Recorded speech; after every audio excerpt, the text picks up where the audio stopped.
Chers amis, bonjour, bienvenue de retour sur le plateau du Plus d'éléments pour vous présenter le dernier numéro de la Revue pour la civilisation européenne. J'ai autour de moi, comme maintenant vous êtes des habitués, enfin vous allez tous les connaître, d'abord je me tourne vers notre ami Rodolphe Carte. Bonjour Rodolphe, vous êtes maintenant un habitué des studios de TV Liberté. Rappelons que vous venez de publier un dernier livre où il y a le Sorel, vous en préparez un autre, je suppose, oui. Et votre dernier c'est Feu sur la droite nationale, réponse aux identitaires.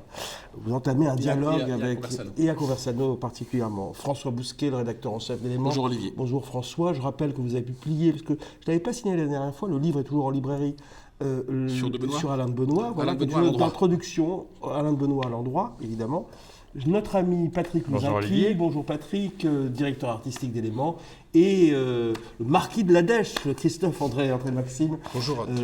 Camarade, je te taquine Christophe. Bonjour à tous. Voilà, alors comme d'habitude, un sommaire assez chargé et très riche. On va commencer peut-être par parler de personnages qui, en France, nous paraissent parfois étranges, en tout cas sont étrangers à une certaine tradition française, mais sur lesquels il faut se pencher parce qu'ils font le buzz, comme on dit. Il s'agit de Tucker Carlson et d'Elon Musk. Alors, Elon Musk, je pense que vous connaissez. Tucker Carlson, c'est un peu différent. Enfin, on l'a connu maintenant pour avoir fait cet entretien un peu polémique avec Vladimir Poutine. Est-ce que vous pourriez nous présenter, parce que c'est un peu des strange, des personnages pas tant que ça, mais enfin bon, pour notre tradition française européenne. De moins en moins. Il y a un troisième personnage. La couverture, c'est les dynamiteurs du système, avec un point d'interrogation. J'eus aimé que ces dynamiteurs du système ou ces artificiers soient européens, sinon même français, mais ça n'est pas le cas. On n'a pas en France l'équivalent d'un Tucker Carlson. Carlson, c'était quelqu'un qui, à partir de 2016, a parlé à l'Amérique trumpienne. On a parlé d'un trumpisme sans Trump, qui faisait un show dont tous les présentateurs français désormais s'inspirent, face caméra, exceptionnel à l'écrit, exceptionnel à l'oral. Et il a fait le fameux entretien avec Poutine, plus de 200 millions de vues sur Twitter, ce qui est colossal. Musk désormais est mondialement connu pour quantité de raisons, parce qu'il dépasse le cadre des milliardaires. Un petit mot néanmoins quand même là-dessus. Il pesait 20 milliards de dollars, ce qui est colossal début 2020. Aujourd'hui, il en pèse 200 milliards, après avoir perdu 100 milliards en 2022. Et demain, à mon sens, il pèsera 1000 milliards, sinon même, je crois même, sans exagérer, 2000 milliards. Pourquoi ? Parce qu'il va mettre sur pied la première mégacorp, la première méga-corporation dans un pays, l'Amérique, qui est sur le déclin et qui n'a plus le moyen d'imposer des lois antitrust, ce qu'avait fait la présidence Delano Roosevelt au début du XXe siècle, pour casser la Standard Oil. Voilà. Non, bien avant, pour casser l'empire Rockefeller, pour pas que Rockefeller soit plus puissant que l'État américain. Aujourd'hui, c'est lui qui envoie les fusées américaines dans la station spatiale internationale. Sans lui, les Américains passeraient par les Russes, tout en étant en guerre par Ukraine interposée. C'est à lui que la NASA a fait appel pour renouer avec les plans d'alunissement. Le prochain voyage sur la Lune, ce sera un vaisseau construit par SpaceX, la société de Musk. Mais il est intéressant pour nous en tant que dynamiteur, parce qu'il est anti-woke. Il a dit que le wokisme est le principal virus qui met en péril l'humanité. Il est anti-migrant. Il a pris des positions... Anti-immigration ou anti-migrant ? Il est anti-migrant. Non, alors il est pour l'immigration choisie, il est américain, d'origine sud-africaine, de travail, mais néanmoins, il a pris à partie la ministre des Affaires étrangères allemande, dans des termes que n'aurait pas désavoué Jean Raspail. Vous parlez, là on parle d'une invasion, dit-il, sur Twitter. Il a été à la fête de Fratelli d'Italia. Je ne sais pas si vous vous rendez compte, c'est comme si Elon Musk a été à la fête de Fratelli d'Italia avec son fils, qu'il a appelé d'un nom absolument baroque, comme le nom d'une capsule spatiale. Donc c'est quelqu'un qui prend beaucoup de risques politiquement. On en fait un portrait contrasté, parce qu'il a également toute une part d'ombre. Humaniste, libertarien. Il y a des qualités dans le libertarisme. Je pense qu'il est plus libertaire. Je pense qu'il est plus libertaire que libertarien. La preuve en est par ses positions assez populistes, résolument même populistes, sur l'immigration, le wokisme, la question du genre. Il passe son temps à se moquer des pronoms dégenrés, du IEL, les YEL. Et le troisième personnage, c'est Trump. Mais Trump est là parce que derrière, il y a un électorat. Donc c'était l'occasion pour nous, à Éléments, qui avons toujours pris des positions très critiques vis-à-vis de de l'Amérique, de défendre une sorte d'Amérique une autre Amérique. On avait d'ailleurs consacré, il y a un numéro, je me souviens, il y a une vingtaine d'années, l'Amérique qu'on aime. L'Amérique qu'on aime, c'était le cinéma, c'était la littérature, c'était un truc assez parisien, à mon sens. Et plutôt germano-pratin. Je le dis exprès parce que le dossier va créer par définition un peu de polémique au sein de la rédaction d'Éléments. Donc là, moi, j'ai pas voulu que ce soit un dossier germano-pratin. Et ces trois personnages-là... Vous aimez l'Amérique des rednecks aussi. Non seulement des rednecks, mais j'aime également l'Amérique, qui est celle de Tucker Carlson, de Trump, mais plus encore de Musk, qui est très, très néoconservatrice, qui sur l'Ukraine a des positions. Tucker Carlson est contre l'engagement américain otanien en Ukraine. Musk n'a pas prêté ses satellites pour que la flotte ukrainienne, que l'aviation ukrainienne attaque, ou les bombardements ukrainiens attaquent le port d'Odessa. Il a des satellites qui étaient à disposition. Et Trump veut retirer les soldats. Donc ce sont en réalité des gens qui sont contre l'État profond américain. C'est ça qui les rend intéressants. Ils sont contre la mécanique des faucons, des néocons, qui aujourd'hui est dominante non seulement à Washington, mais aussi à Paris, mais aussi à Berlin. Avec la personnalité de Raphaël Glucksmann, dont on pourra parler. De quantité d'autres. Donc on a voulu rendre une sorte d'hommage paradoxal à une sorte de contre-Amérique. Je le redis, évidemment qu'Éléments n'épouse absolument pas le point de vue de Jean-Marie Colombani qui disait après le 11 septembre « Nous sommes tous américains ». En aucun cas, nous sommes américains, surtout à Éléments. Encore que nous le sommes, parce que si on est tellement dominé mentalement par l'Amérique et économiquement, qu'on est américain en ce sens que l'extraterritorialité du droit américain fait que nous sommes soumis à une sorte d'impôt révolutionnaire, comme on dit en Corse. Donc non, en aucun cas nous sommes américains, mais de fait, et on en parlera, je l'espère, cette défaite de l'Occident dont parle Emmanuel Todd est aussi une défaite de l'Europe. L'Europe n'est pas capable de mettre vis-à-vis d'un Musk, vis-à-vis des start-up, j'y peux rien, californiennes sur l'intelligence artificielle. Nous, on ne sait faire que légiférer. L'UE ne sait faire que légiférer pour interdire. De fait, on est dépassé par des modèles américains, chinois, russes. Donc c'est pour ça qu'on a fait ce dossier. Pour finir sur l'excellent article de François sur ce personnage Elon, un paradoxe dans le paradoxe d'Elon Musk qui tient autant, comme tu finis, du Néo que du Noé. C'est un lecteur, en fait, c'est un très grand lecteur. Il ne jure ce paradoxe immense que par le livre. Il s'est façonné aussi, cet homme d'écran et ce cyborg, il est même par sa mâchoire et ses yeux, je pense d'ailleurs comme tous les gens de la Silicon Valley, leurs gamins ne vont pas sur les écrans. Alors, pour ce qui est, il a même créé une école qui s'appelle Ad Astra, ce qui est là encore un hommage à la littérature et à la filmographie de la science-fiction. Mais oui, Christophe, vous avez raison. C'est un gars qui a lu 2 livres par jour pendant 10 ans. Et quand on lui demande pourquoi vous avez fait SpaceX, pourquoi aller sur Mars, pourquoi des voitures, etc. C'est des rêves d'enfant, des rêves de lecteur. Bien sûr, mais parce qu'il dit j'ai lu. Voilà, j'ai lu Nietzsche. Il n'est pas nietzschéen pour autant. Il a lu toutes sortes de littérature. Il a une bizarrerie. Moi, je pense que à Éléments, ça surprend qu'on dise ça. Mais à chaque lancement de SpaceX, alors ces fusées désormais marchent du feu de Dieu, ces vaisseaux ne marchent pas encore. Les 2 premiers lancements ont échoué, mais le 3e ou le 4e va marcher. Il y a une foule de gens qui sont devant le Napoléon de l'espace.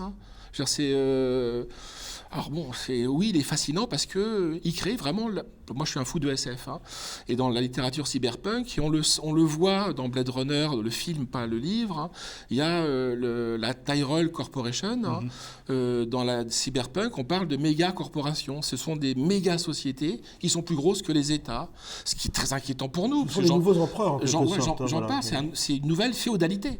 Il y a toute une littérature plutôt à gauche, très intéressante, critique sur la Silicon Valley, qui l'aborde comme une sorte de cyber-féodalisme, de techno-féodalisme.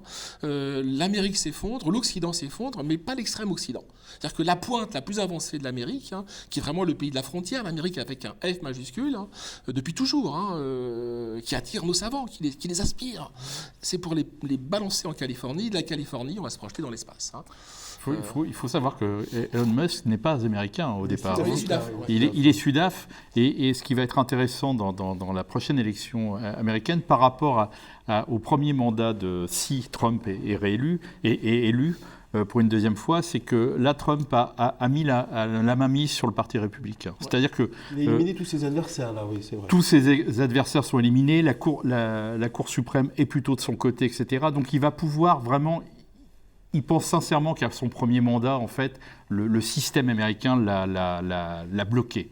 Donc des gens comme Elon Musk et tous ces gens-là sont en train... Effectivement, l'État américain aujourd'hui est dans un état... C'est catastrophique. Hein, il y a quasiment plus d'État américain. Donc est-ce qu'il ne va pas avoir quelque chose qui va se former, autre chose? Et surtout que si Trump ne réussit pas son mandat... on peut se retrouver demain dans une guerre ethnique ou civile. Hein. Il y a une partie des petits blancs qui considèrent Trump comme leur dieu vivant. Une radicalisation en face. Et il peut avoir une radicalisation. Bien sûr. Si vous me permettez, Patrick a raison. On fait un papier sur Trump pour montrer précisément que ça a été un échec majeur, sa présidence, pendant 4 ans. Parce qu'il avait l'État profond contre lui. Il avait la Maison-Blanche contre lui. À la fin, le Conseil de sécurité nationale retoquait toutes ces mesures. Y compris d'ailleurs des gens proches de lui comme Bolton. Qui était un bouchiste. Les premiers proches ont été écartés, et puis après, même après l'appareil, c'est l'appareil républicain ou l'appareil d'État, amender toutes ces mesures. Donc il ne faut pas qu'il refasse les mêmes erreurs si toutefois il devait... Mais simplement, il a 92 chefs d'inculpation sur le dos. Vous vous rendez compte? 92 ça, c'est la pléthore américaine. Alors évidemment, c'est le système juridique américain, mais il est difficile après ça de dire qu'il n'y a pas une forme de persécution et de harcèlement. Voilà. Et la conclusion du papier, c'est que l'Amérique joue avec le feu. Il y a une fracturation qui est en train d'arriver ici. Notre correspondant parle d'anarcho-tyrannie. Hein. J'aime beaucoup ce terme-là, qui a été popularisé en France par notre ami Jean-Yves Le Gallou, et qui est vraiment, je trouve, essentiel, ce terme, pour saisir la nature nouvelle d'un certain nombre de démocraties occidentales. On le voit en France, d'ailleurs. On le voit en France, où la génération identitaire vient de subir des gardes à vue absolument délirantes, hein, avec des condamnations qui se précisent. C'est-à-dire qu'en gros, la narcotyrannie, c'est qu'on punit très sévèrement le citoyen lambda, et on laisse faire des racailles. Voilà. Alors on va passer peut-être à un autre sujet. On va prendre notre parachute pour sortir de la fusée SpaceX et redescendre sur les terres françaises et parler de nos amis paysans et de nos frères même paysans, parce qu'on a tendance à les oublier et à penser que ce sont des gens, en tout cas pour beaucoup d'entre nous, nous ne fréquentons pas de paysans quand on est un urbain. On a pourtant tous des ancêtres paysans. Il y a eu cette révolte récemment. On a parlé de jacquerie. Est-ce que ça a été plus qu'une jacquerie? Est-ce que cette révolte continue? Parce qu'elle est sortie un peu des radars médiatiques. Qu'est-ce que vous en pensez? Vous avez raison. Il y a un point, c'est que souvent on avait dans nos ancêtres, dans nos parents proches, entre guillemets, comme nos grands-parents, un paysan ou un ancêtre paysan. Aujourd'hui, c'est vrai qu'avec le modèle métropolitain et la disparition au fur et à mesure de la part paysanne dans la population française, tout cela s'éloigne.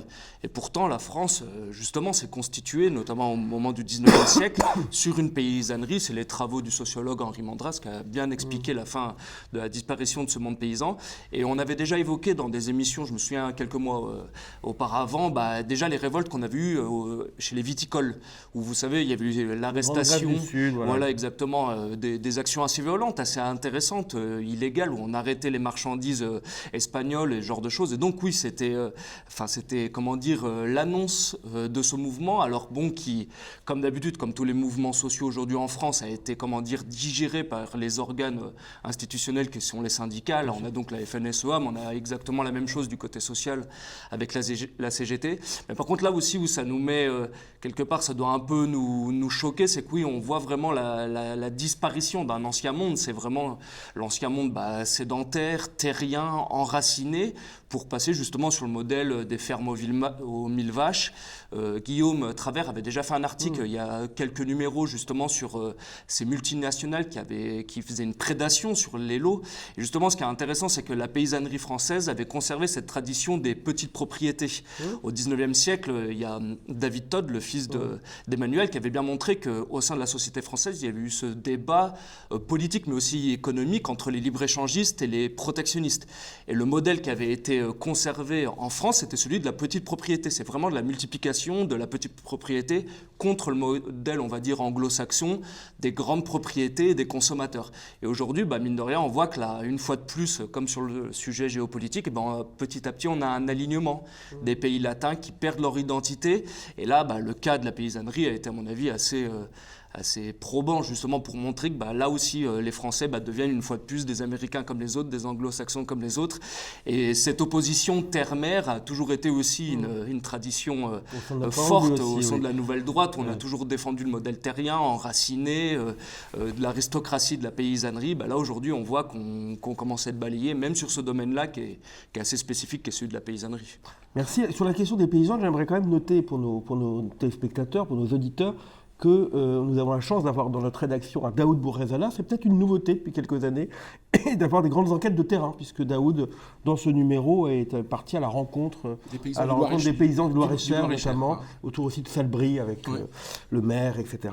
Donc voilà, et on pourrait peut-être passer, parce que j'ai eu, François, moi, l'honneur maintenant de parler aussi d'art contemporain avec Aude de Queyros. Si vous permettez, alors dis-moi, François, voilà. On va peut-être échanger un peu nos... Voilà, échanger les rôles. On fait un très grand entretien avec Aude de Queyros, que nous suivons depuis, je pense, dans l'élément, depuis une bonne dizaine d'années. Aude de Queyros a énormément travaillé, c'est une artiste, mais c'est aussi un auteur, beaucoup travaillé sur l'art contemporain, le marché de l'art contemporain, qu'elle appelle AC avec majuscule, l'art contemporain financiarisé.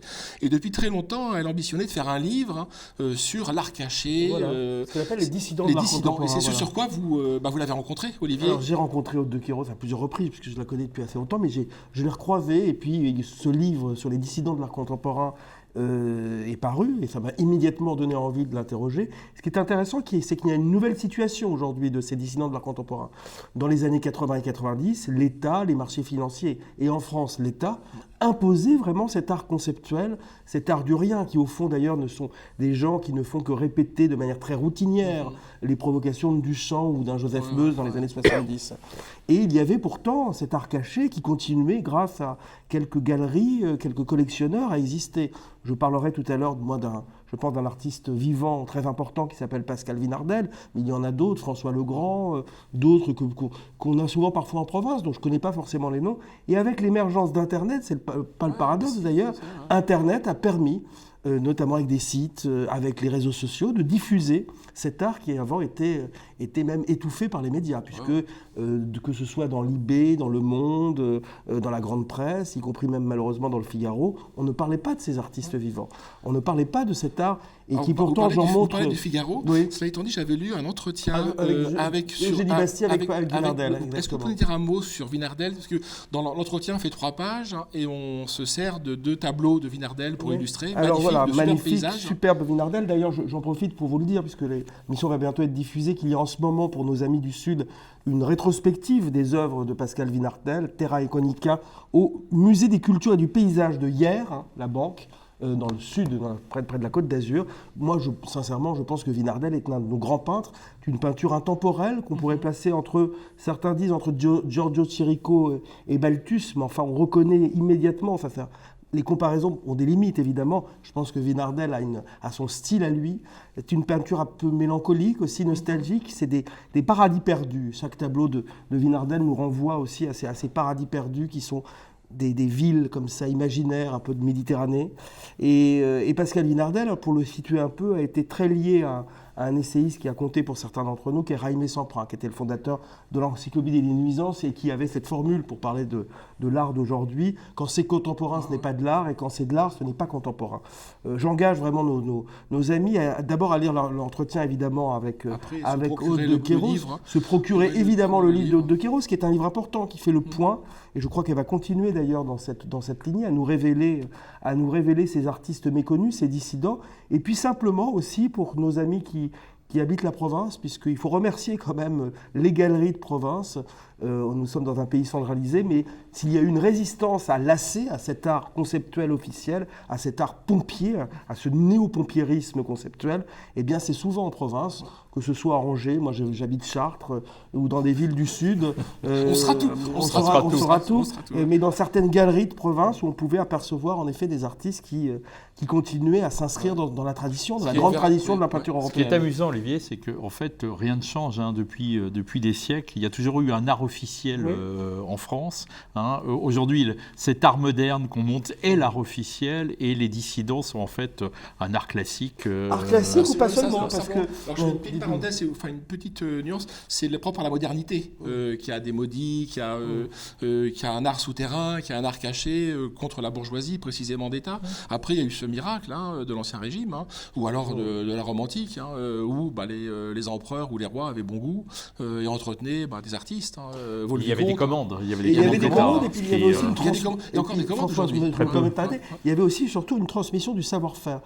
Pour avoir eu des conversations avec Pascal Vinarnel, il me disait qu'aujourd'hui, dans l'école des Beaux-Arts, on n'apprend plus à peindre, on n'apprend plus à dessiner. D'ailleurs, ce n'est pas simplement un art classique, ces dissidents de l'art contemporain, c'est aussi toutes ces avant-gardes qui auraient pu continuer et qui ont été brisées par la domination de l'art contemporain, de l'AC. Je rappelle la phrase de Duchamp: je leur ai jeté mon urinoir à la gueule comme une provocation, et maintenant ils en sont à en apprécier les qualités esthétiques. Duchamp n'était pas dupe. Il n'était pas dupe, mais c'était assez... mais quand même, il a introduit une subversion. Mais, ça, je suis bien d'accord. On évoquait les milliardaires, c'est aussi un art de milliardaire. Moi, j'ai toujours en tête cette formule de Tom Wolfe où il se paye. Je crois que c'est Miami, je ne sais plus quel titre de ce roman. Non, c'est bien après, où il se moque de Art Basel, des FIAC en Californie, et il dit que l'art contemporain, c'est le Super Bowl des super riches. C'est aussi vulgaire que le catch, mais c'est aux riches ce que le catch est aux ploucs. Il y a de ça. Après, je trouve que l'aveugle, par exemple, que François Pinault aime l'art contemporain, il y a une part chez lui de spéculation financière sans doute, mais il y a aussi une part de beaufitude. Je pense qu'aujourd'hui, un certain nombre de nos prétendues élites, particulièrement en Europe et aux États-Unis, en fait, sont des beaufs avec de l'argent. Quand on voit la pauvre Oudéa Koustera, Dja, quand elle chante comme ça, j'en ai presque les larmes aux yeux à y penser. Vous savez, Olivier, que c'est le mot d'un amoureux de l'art contemporain. Enfin, il n'est pas de lui, c'est de Renaud Camus. Alors lui qui, pour le coup, adore l'art contemporain. Pas tout. Il a quand même très très grande partie. Mais parce que non, parce qu'il y a aussi des choses intéressantes. Mais il cite en permanence ce mot de Gomez Davila, c'est que désormais la seule différence entre les riches et les pauvres, c'est l'argent. Oui, bien sûr, évidemment. Gomez Davila, d'ailleurs, on parlait des paysans tout à l'heure. Il dit je suis un paysan indigné, disait Gomez Davila. Et c'est pas intéressant. Pour parler d'ailleurs de Pascal Vinardel, il faut savoir que dans les années 80 ou 90, il a pu vivre quand même de son art, ce qui est quand même assez rare parmi ces gens-là. Jean Clair a déclaré dans un entretien, je crois, au Monde ou au Figaro, que le mythe de l'artiste maudit n'était plus un mythe aujourd'hui et qu'il a connu de grands artistes qui étaient littéralement morts de faim dans les années 80 et 90 à cause de la domination de ces raclures de l'art contemporain. Non, il faut être un peu dur avec ces gens. Et je note que Pascal Vinardel, pour montrer d'ailleurs, ça illustre la duplicité du personnage, était tout à fait admiré par François Mitterrand, qui en même temps laissait la voie libre à Jacques Lang. De toute façon, symboliquement, le fait que la capitale de l'art, qui était Paris, c'est devenu New York, ça explique tout. D'ailleurs, je renvoie aussi, pour parler de Kéros, qui a écrit un livre sur la géopolitique de l'art contemporain. Parce qu'il y a eu des enjeux au moment de la guerre froide, géopolitique et de soft power, notamment à travers la promotion de Jackson Pollock, qui était promue notamment par la CIA et par les services culturels américains. Contre l'Union soviétique, bien sûr. Et contre l'Union soviétique, qui est... Le réalisme socialiste. Contre le réalisme socialiste. Voilà, est-ce que tu pourrais rajouter quelque chose parce que tu es... Non, l'entretien est excellent, vous citez abondamment Jean Clair qui est passionnant. Moi, ce qui m'a amusé, c'est de Jean Clair à poser le doigt sur une espèce de mode dominante sur tout est expressionnisme maintenant, il appelle ça l'expressionnisme, qui ne veut pas dire grand-chose. C'est un peu l'argot universel, et il a une forme, donc l'entretien avec Claude de Kéros que tu as fait. C'est un peu l'argot universel. D'ailleurs, il faut considérer que tout ce qui réagit à l'art contemporain n'est pas forcément excellent, donc il faut faire appel aussi au goût, et qu'il y a aujourd'hui aussi un retour de ce qu'ils appellent parfois la figuration, qui est parfois de très mauvais goût et très douteux. Voilà. Mais je trouve que, par exemple, on apprécie beaucoup, c'est une tradition allemande, à éléments les graveurs, notamment la revue Nouvelle École a toujours donné beaucoup de place aux graveurs. Et s'il y a une résistance aussi à l'art contemporain, c'est un certain nombre de graveurs, y compris d'ailleurs de graveurs de presse, de dessinateurs comme ça, qui ont continué une grande tradition européenne. Au fond, et surtout, il faut savoir qu'en fait, quand vous êtes jeune étudiant ayant fait une école d'art, en règle générale, vous n'allez pas aux Beaux-Arts. Oui. C'est plus l'école où on va. Si vous avez un peu de talent, vous avez envie de faire quelque chose, vous allez en art appliqué. Oui, c'est donc, ça. C'est les arts déco, c'est la BD. On va trouver beaucoup plus de talent chez les illustrateurs de BD qu'aux Beaux-Arts aujourd'hui, hein, ça c'est clair. Regardez la pratique, par exemple, comment s'appelle-t-il? Je perds la mémoire en ce moment. La grande bande dessinée française, dessinateur d'origine yougoslave, dont je ne me rappelle plus le nom. Enki Bilal. Enki Bilal, oui. Voilà, Enki Bilal, à certains égards, est un artiste, c'est un peintre aussi. Ah bah aujourd'hui, vous avez plus de chances dans les enchères vaut mieux s'acheter du Enki Bilal que vous achetez de l'art contemporain, ça c'est clair. Oui. Si vous voulez faire du placement. Hein. Oui, bien sûr. Voilà. Je rappelle encore une fois l'exposition de Pascal Vinardel au musée de Hyères, au musée des cultures du paysage. Alors, oui, François. Non, c'est pas de... Je voulais rajouter quelque chose. La transition est assez brutale. La musique contemporaine. Non, la transition est assez brutale, parce que Jacques Delors n'est pas connu pour avoir défendu l'art contemporain. Je veux bien faire un petit coup de gueule, on trouvera ça sur le site, sur Jacques Delors, qui est quasiment assez agaçant, parce qu'un peu comme Badinter qui vient de disparaître, une espèce de panthéonisation de personnages phallos et toxiques. Jacques Delors, qui est presque une espèce de héros christique avec son catholicisme social en peau de lapin, alors que c'était un technocrate épouvantable, qui a été un atroce ministre des Finances de Mitterrand, numéro 1, numéro 2, qui a vraiment relégué la France au second plan. Il a été commissaire européen, petit pape, petit page, avec son teint de cire, très flatté d'être aux côtés des de Kohl, des Allemands et tout ça. Personnage totalement médiocre, incompétent économiquement. Et c'est une espèce de héros absurde de cette Europe imaginaire ultra technocratique. Et c'était un type brutal et toxique, Delors. Mais il bénéficie d'une image qui est incroyable. Voilà. Merci pour ce coup de gueule contre... Mais la chose qui est avec Badinter et Delors, c'est que c'est la fin d'un monde. C'est vraiment la fin d'un monde. Alors c'est la fin de la Mitterrandais finalement qui est... Il reste Jack. Jack Lang. Qui est finalement peut-être le moins déjà empaillé. Jack Lang est encore qui est presque plus sympathique par son côté frix. Le moins si on le déteste évidemment, mais le moins monstrueux. Voilà. Au moins, on pourrait le mettre dans un cirque. Jacques Delors.